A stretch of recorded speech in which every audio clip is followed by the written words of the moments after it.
higher interest rates, lower supply of homes for sale. We hear these words thrown around a lot. Within the industry, the word we're starting to hear is shift. All right, I'm Mike. This is Mondays with Mike. It's been a couple of Mondays since I've been on. I apologize for that. We were away a little bit down in Orlando with my kids, which was nice to get away after we hadn't been away for a while during the pandemic. My son, Michael, by the way, asked me to put the pencil in my ear. He thought it made me look smarter since I'm a little bit dressed down today. So hopefully it's having that effect. But anyway, back to real estate. Right, so what we're coming into now is what we call the shift. I was on a mastermind call with our whole nationwide group earlier today, spent most of the hour talking about this. This is that painful point in time that has happened plenty of times in the past, but we're just not quite used to it because we've gotten into this pattern as to how things go with our market, right? So what am I talking about? Put a house on the market, maybe it's a crazy number, but there's a line out the door anyway, and it's gone that weekend, and it's closed within 60 days, amazing terms for sellers, and this glut of buyers. Well, interest rates have been going up. We don't have to even really address that, but that's a big factor behind what could lead to this shift. And we're going to have a section of time here, a cross section of time, where sellers are still thinking in terms of a strong seller's market, and there are still factors there that will make it a seller's market. At least on paper, while buyers who maybe are willing and even desperate in some cases to get that house finally are just simply not going to be able to pay the prices that sellers are asking. So why are sellers stuck on this low inventory, feedback loop, we'll call it? Well, it's not that they're totally out of their minds and just fixated on the past. Looking at the numbers that came out, this is for end of April.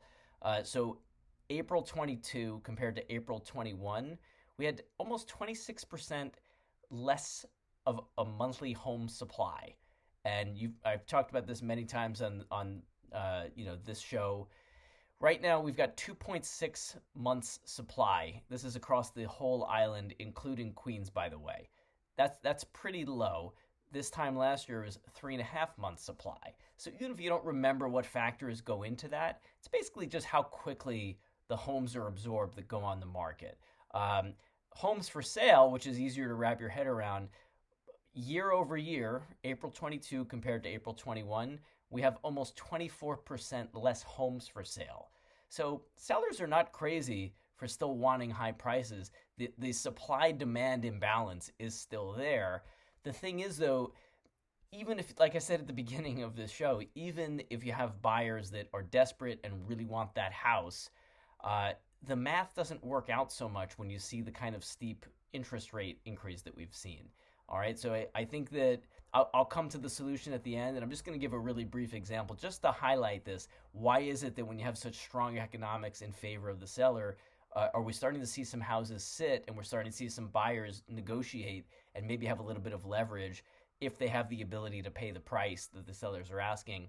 Let's look at the 30-year fixed rate, okay? As of today, at least last time I checked, it was 5.39%. That's the national average for a 30-year fixed. Now, the median sale price, again, as of end of April, maybe it's moved a little bit around this month, $605,000 across the island is the median. I don't know if it said the average. I meant the median. So let's just use those numbers and let's keep it clean. Let's assume a 20% down payment because you have no PMI payment. There's no mortgage insurance. So 20% down. We're not going to look at taxes or insurance, just principal and interest, right? If you're asking 605, the median price right now for your house today, 5.39 for that buyer to pay to borrow the 80% is going to be very different from beginning of March. And I'm purposely not going back a full quarter because when March rolls around, that's when people think about the traditional spring market. So we're almost talking about quarter over quarter here, but let's just bring it back to early March. The prevailing rate was around 3.8% back then. So if you were looking to buy at 605 in the beginning of March, the beginning of this spring market, not last spring's market, this spring's market, your monthly payment with 20% down would have been roughly $22.55 a month. That doesn't factor in interest. It does factor in interest and principal, doesn't factor in insurance or taxes. Okay? Today, same asking price, 605, same amount down at 5.39%, it's 2714. So we're talking about almost a $500 a month increase for the same house at the same price and less than 3 months difference. And put that in perspective, if you haven't been home shopping, or this is for sellers also as well as buyers. To put it in perspective of the buyer, a lot of times you're at max affordability after you've talked to your mortgage banker because you've got to be competitive and prices are high. But this is the equivalent of like an extra $6,000 in taxes that would be getting tacked on. You wouldn't be looking at that house because you would have your plan set up with your realtor and your mortgage banker, hopefully ahead of time. You would know how much taxes impacted your payment. We've talked about that in the show before. Taxes are much harder to knock off and grieve down. So it's just something that you put into a category at the beginning. I can shop for homes with these kinds of taxes at this price point. This is without even moving the price, it's taking a lot of the houses out of the category of affordable, simply because the interest is now a big factor. So this can make or break a budget. Same thing with people who they find out it needs flood insurance, and even really high flood insurance on Long Island, where you're talking about $4,500 a year for a high risk zone. We're talking about more than that just from interest rates moving up. So it is a big factor, and hopefully this helps explain a little bit why we aren't seeing all of the houses with lines anymore. The ones that are priced well, you will still see them. And that's actually the conclusion I'm coming to. What's the simplest solution? Well, when you're in a strong seller's market and rates are low, that was the trend for a while, you could start asking, your make me sell price, your really high price. And if you got it, great. You could always adjust after a few weeks on the market and get more aggressive with the asking price.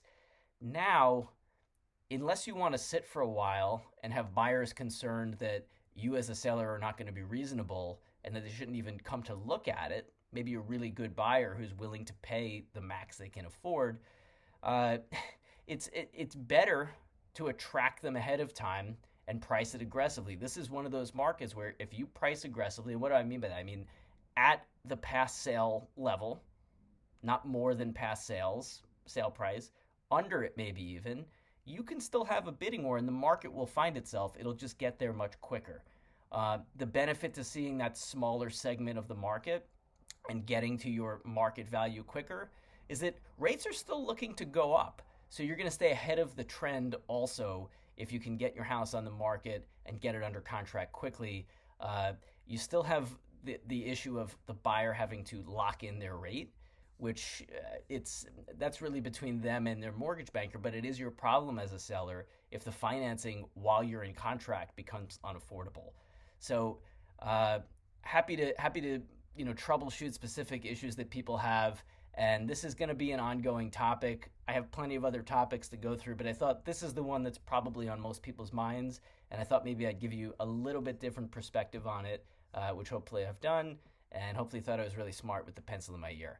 And I'm sorry that I went almost 9 minutes, but if you watch the show regularly, I think you're in for a longer, hopefully not speech, but lesson, we call it. I don't know.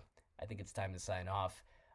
We'll be back. If we're not on next weekend, happy Memorial Day. I will be back more consistently. Hope everybody has a great start to summer.